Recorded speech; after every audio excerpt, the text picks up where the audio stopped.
Ayan, what's up dribblers at mga shooters, kamusta?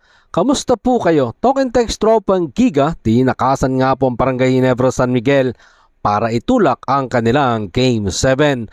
Poy Eram humingi naman ng tulong para sa kanyang mental health. Ano nga ba ang sinabit paliwanag ni Poy Eram? Tara, sama-sama po nating alamin yan matapos po akong maglambing sa inyo ng isang like, share, comment down below, and don't forget to subscribe and hit that notification bell button para lagi po tayong updated sa ating pong mga video. At lahat po ng ating shoutout nasa dulong bahagi lang po ng bidyong ito.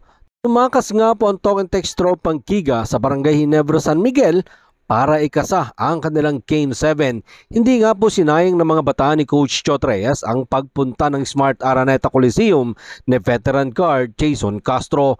Kahit na hirap maglakad, papilay-pilay, pinakita pa din niya ang kanyang buong suporta para sa kanyang kupunan na Talk and Text tropang Giga.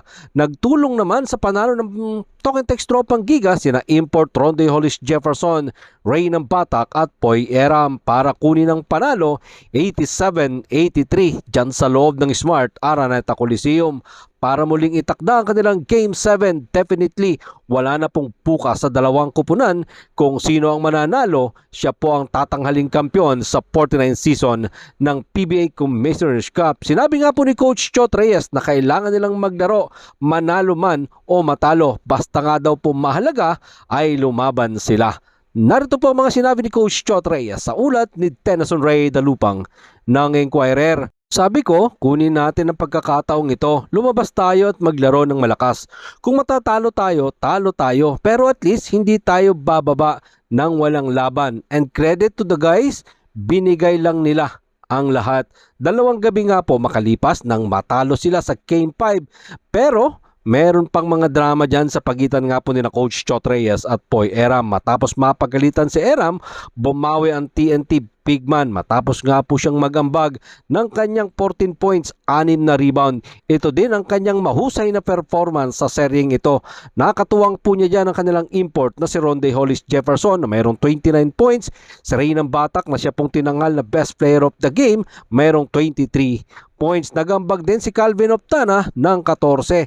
Sapat nga po yan para pigilan nila ang Barangay Ginebra San Miguel na makuha ang kanilang ika-16 na kampyonato. Tinangka nga po ni Scottie Thompson na maibalik pa ang Barangay Ginebra San Miguel matapos siyang magsalpak ng 3-pointers. Mayroon pang 10 segundo ang natitira sa nasabi pong bakbakan. Nagtapos naman itong si Scottie Thompson, tanga ng kanyang 12 points.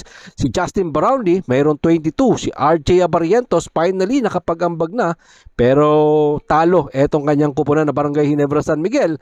12 points si Japet Aguilar at si Stephen Holtz parehas namang mayroong tag 11 points. This coming Friday, winner take all sa dalawang kupunan. Siyempre, kung sino ang mananalo, siya ang tatanghaling kampiyon ng 49 season ng PBA Commissioner's Cup.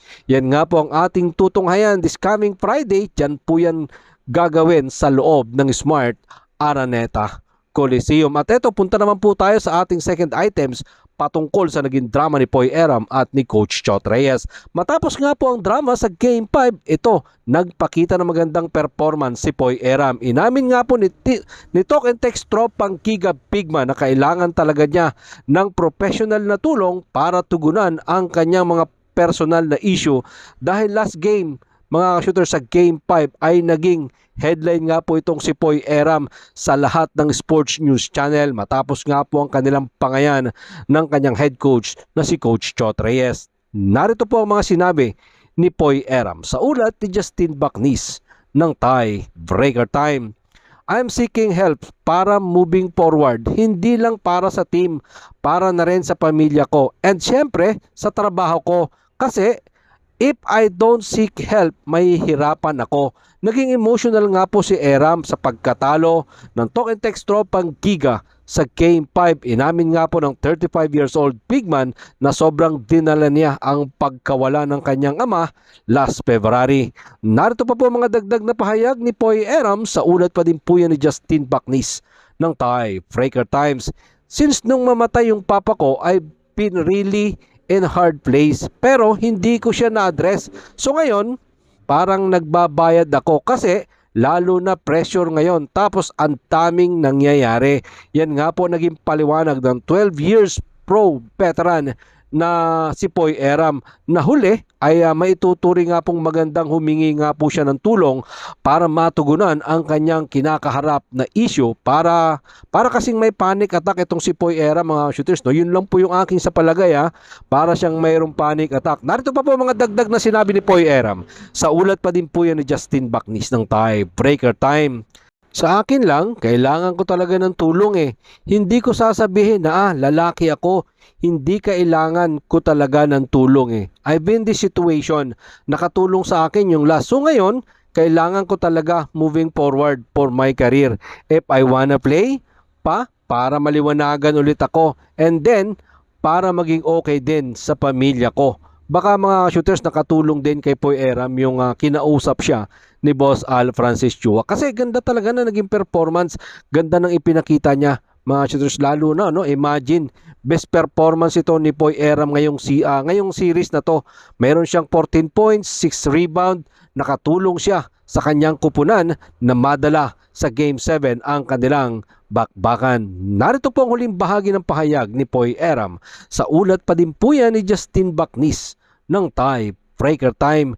Kailangan bumawi, kailangan manalo. Kasi nakita nyo naman sa mga nangyari, I'm not gonna sugarcoat it, been a distraction sa team. Everybody knows it. Alam naman ng lahat ng tao, gusto ko lang talaga makabawi sa team. Meron talagang mga sitwasyon na hindi ko pa naayos, kaya bigla akong pumipitik na hindi ko maintindihan at hindi rin maintindihan ng mga tao kung bakit ganon. That's why I'm seeking help, and hindi naman masama humingi ng tulong. Yan nga po ang mga naging paliwanag ni Poy Eram. Well, kung ano man yung dinadala ni Poy Eram, sana malagpasan mo yan.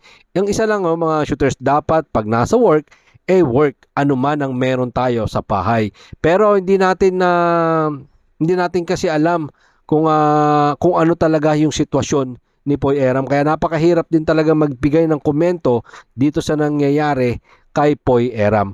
At sana masolusyonan nito ni Poy Eram sa lalong madaling panahon. At para naman sa mga kabarangay natin, alam natin may isa pang game, Game 7. So siguro, deciding Game 7, makikita po talaga natin dito kung sino yung pinakamatikas na kupunan ang siyang magwawagi dito sa bakbakan ng Barangay Ginebra San Miguel at ng Talk and Text Tropang Giga. Maraming salamat po sa inyong panonood. Ano naman po ang inyong maging opinion, dyan po natin yan pag-usapan sa comment section. Ingat and God bless everyone. Adjourn, pero katulad ng ating pong nakagawian, bago po natin tapusin ang ating video, shoutout po kina